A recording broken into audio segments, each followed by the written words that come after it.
Hello dear. आज हमने 5 words लिए हैं जो करंट चीज़ों से रिलेटेड हैं और 5 न्यू वर्ड्स भी हम पर डे सीखेंगे। इससे हमारा knowledge day by day increase होता जाएगा। तो आइए देखते हैं। सबसे पहला वर्ड हमने लिया है communal. What is the means of communal?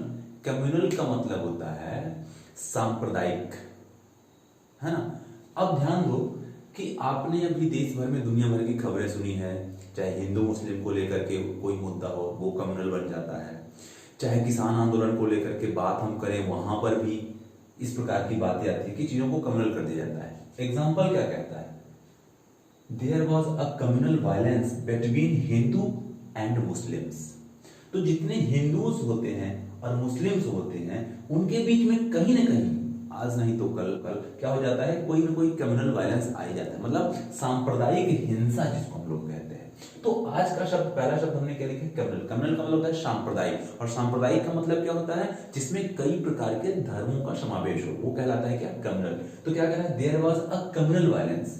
Communal violence सांप्रदायिक हिंसा किसके बीच में? बिटवीन हिंदूज एंड मुस्लिम्स, हिंदू और मुसलमानों के बीच। जनरली हम लोग समाचार में, अखबारों में ऐसा ही पढ़ते सुनते आए हैं कि हिंदू और मुस्लिम के बीच कोई भी बात हो रही है तो उसको उस हिंदू धर्म का कोई धर्माधिकारी होगा, हिंदू धर्म का या फिर मुस्लिम धर्म का, तो उसको क्या देता है? क्या रूप दे देता है? कम्युनल रूप दे देता है। उसको सांप्रदायिक तरीके से पेश करता है कि नहीं, हिंदू जो है मुसलमानों के साथ अन्याय कर रहा है तो मुसलमान में सभी मुसलमान आते हैं। मुसलमान कहते हैं नहीं, हिंदू हमारे साथ अन्याय कर रहा है, हम अल्पसंख्यक हैं। दैट इज कम्युनल, सांप्रदायिक रूप से, है ना। जहां 2 या 2 से अधिक धर्मों के लोग किसी भी मैटर को लेकर के झगड़ा करना शुरू कर, सांप्रदायिक उसको बना ले, है ना। तो कम्युनल वायलेंस, ध्यान दो यहां पर वायलेंस शब्द आया हुआ है, इसका मतलब भी समझना।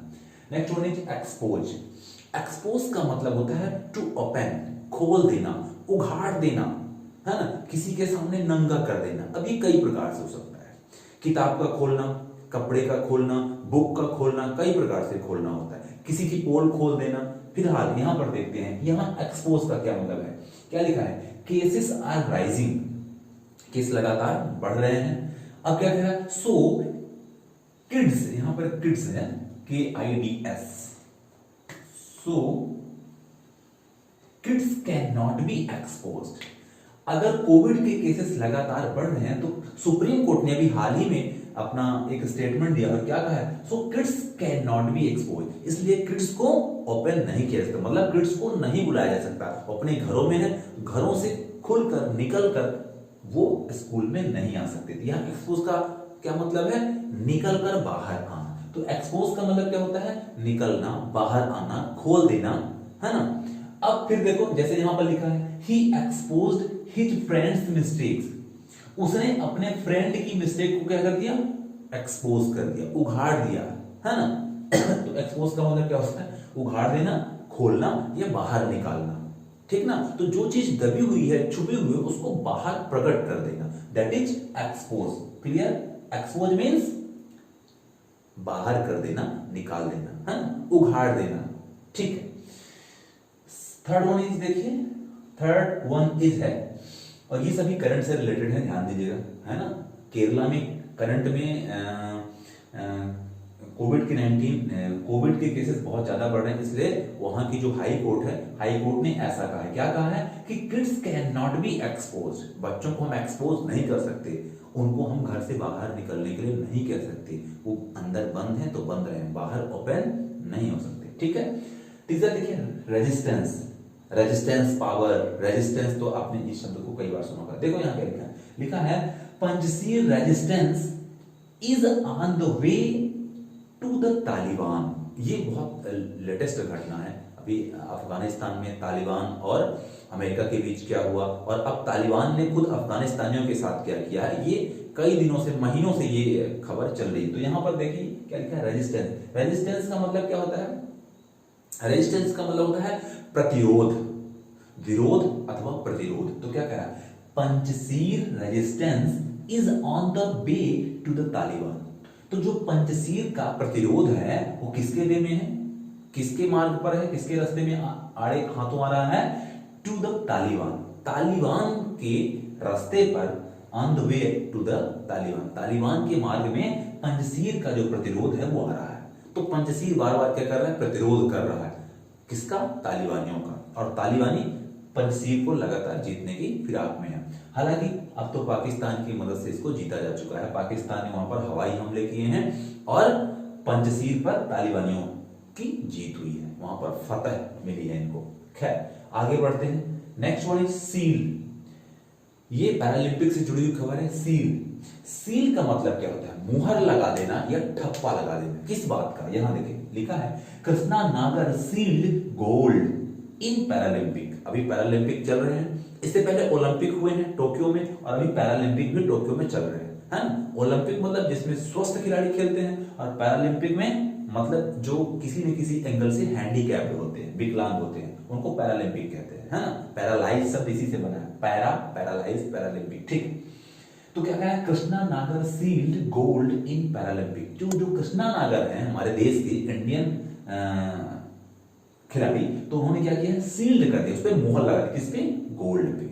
उन्होंने गोल्ड पे मुहर लगाई, कहां, इन पैरालंपिक खेलों में, है ना। गोल्ड पर किसने मुहर लगा दी, कृष्णा नागर ने। हाल ही में उन्होंने बैडमिंटन में स्वर्ण पदक जीता है, ठीक है। इससे पहले जो ओलंपिक हुआ था पिछले महीने, उसमें सिर्फ एक गोल्ड मिला था, ठीक ना, जिसमें भाला फेंकने में चोपड़ा जी को मिला था, ठीक है। आगे बढ़ते हैं, next one is contention. Contention का मतलब होता है डिस्प्यूट या झगड़ा।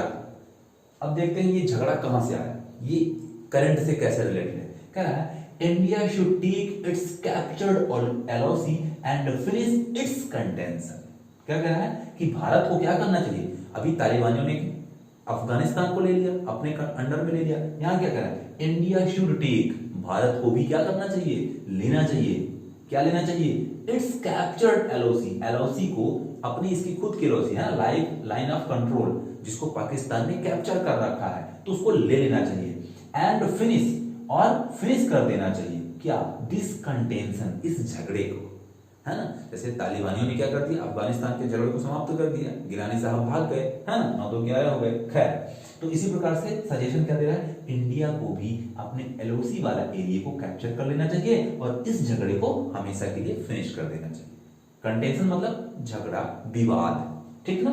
चलिए, इसी में एक और अभी हाल ही में भारत और इंग्लैंड के टेस्ट मैच चले, तो चौथे टेस्ट मैच के तीसरे दिन एक झगड़ा हो गया, जब केएल राहुल को आउट करार दे दिया गया, जबकि वहां पर रोहित शर्मा ने कहा कि वो नॉट आउट है, तो ये एक झगड़ा हो गया, है ना। तो इसके लिए टाइम्स ऑफ इंडिया में हेडलाइन निकली थी, है ना, क्रिकेट वाले पन्ने पर, team India back into contention.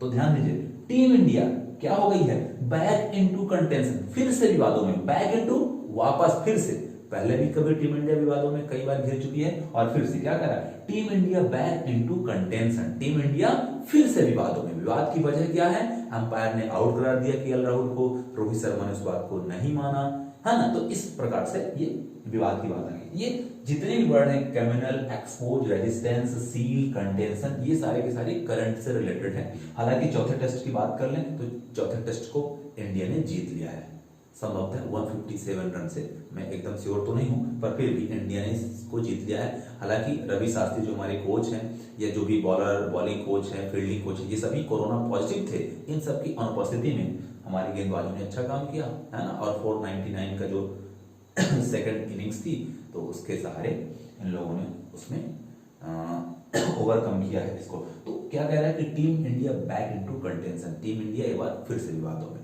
तो आई होप कि ये तमाम चीजें आपको पसंद आई होंगी। 5 न्यू वर्ड्स, कम्युनल, सांप्रदायिक, एक्सपोज, ओपन कर देना, उघाड़ देना, बुलाना, निकालना, रेजिस्टेंस, प्रतिरोध या विरोध, सील, मुहर लगा देना, कंटेंशन, विवाद या डिस्प्यूट, झगड़ा, है ना। तो इस प्रकार से ये 5 वर्ड्स आपके लिए, आई होप कि आपको पसंद आया होगा। So like, share and increase your knowledge.